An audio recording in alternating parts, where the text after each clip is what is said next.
Okay, this video is going to focus upon a quartz sphere and two ways how to use it really. Now this one's a Brazilian quartz sphere. I have a bigger one, that's Zambian quartz. And the third one, which is smaller, that is Madagascan quartz. You have to be careful with spheres because if the light hits them, a beam of light will come out and could burn the house down, so you have to be a bit careful. So now out of this sphere, I'm going to use this one. You can only dissect this sphere either in 4, 6, 8, 12 or 20 sections, and that's the surface of the sphere. You can't do 7 equal sections. If you join the lines of light up, you then get the 5 platonic solids. So that's the 4, tetrahedron means 4, hedron is faces. Hexahedron 6, all out of a sphere. Octahedron 8, dodecahedron is 12, and the icosahedron is 20. So they're known by Plato as the building blocks of the universe. Now the dodecahedron is known as the vault of the heavens because all the other platonic solids fit perfectly inside the dodecahedron. Now what we're going to do with this, we're going to, because the sphere is a unity basically, so from the centre point of that sphere to the outside, any given point on the outside of the sphere is of equal distance to the centre point. The actual diameter of the sphere is 360 degrees, which is some total of 9. You start dissecting that. 180 degrees is 9, 90 degrees is 9, 45 is 9, etc. All within the sphere. Now 9 is completion as such of a cycle, to start a new cycle. So this sphere is a unity. So we can use that in the chakra centres. There's 2 ways you can do it. The first is, obviously, you can just pass the sphere through the chakra. I'm using it on the brow to start with. You would start at the crown really. But first, and I've inadvertently not done that, now I can really feel that, to be honest. I haven't put a grounding stone down. That's polished black tourmaline, which I'll pop down quickly. And you can just pass the sphere through the chakras like so. Now I did get I'm still getting a reaction on the crown here. Now that's acceptance, but also understanding. Yeah, that's clearing. Pass it through the brow. Just allow the sphere works on its own, to be honest, with intention.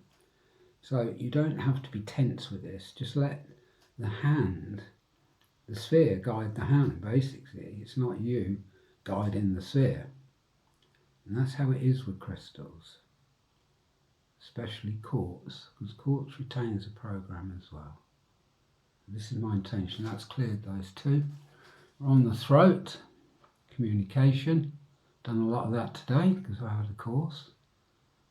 So that's a particular method, and you can work all the way down the chakras. Now another method is to actually pick up the energies of that sphere. Now that sphere has and there's a lot of rainbows I'm looking at now, actual fact. So it possesses rainbows. Rainbows of joy, and they're uplifting. Now the aura of that sphere is quite large. So what we can do is we come in, and there's a chakra centre in the middle of the hand, and we can pick up the energies of that sphere.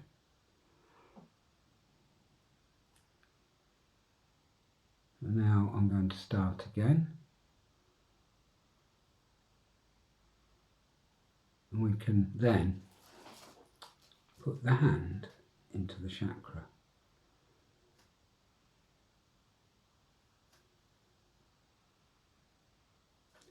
I've already done the crown, it's fairly clear.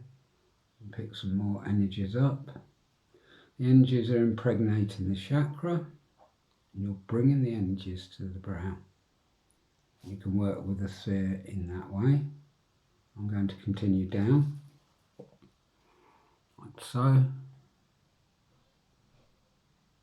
It's quite, using the hand is very calming, in actual fact.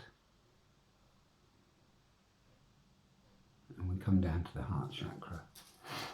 So this is the bridge between the higher and the lower chakras. That's quite good. I'll just continue down for a while, and then I'll show you something else.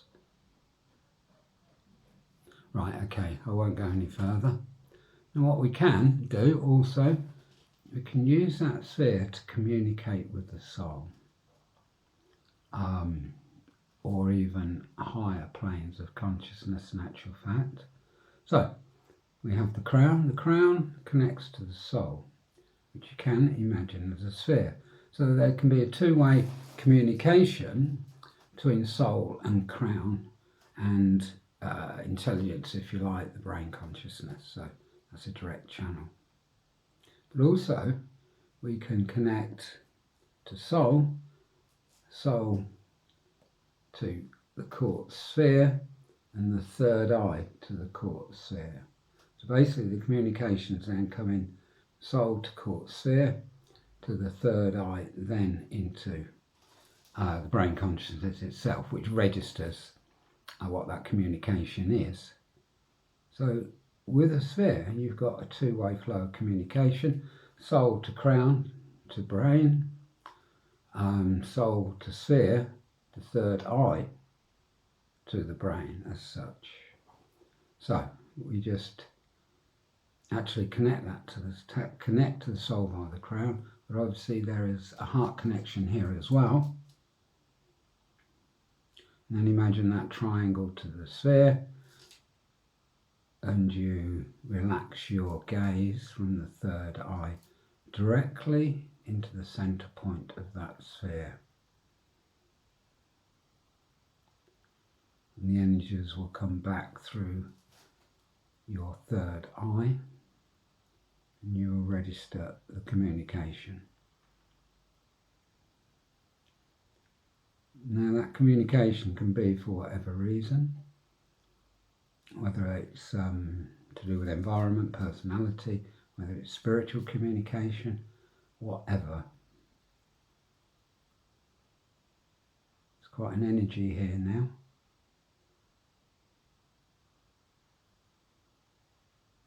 I got the word freedom with that, so that gave me the word freedom.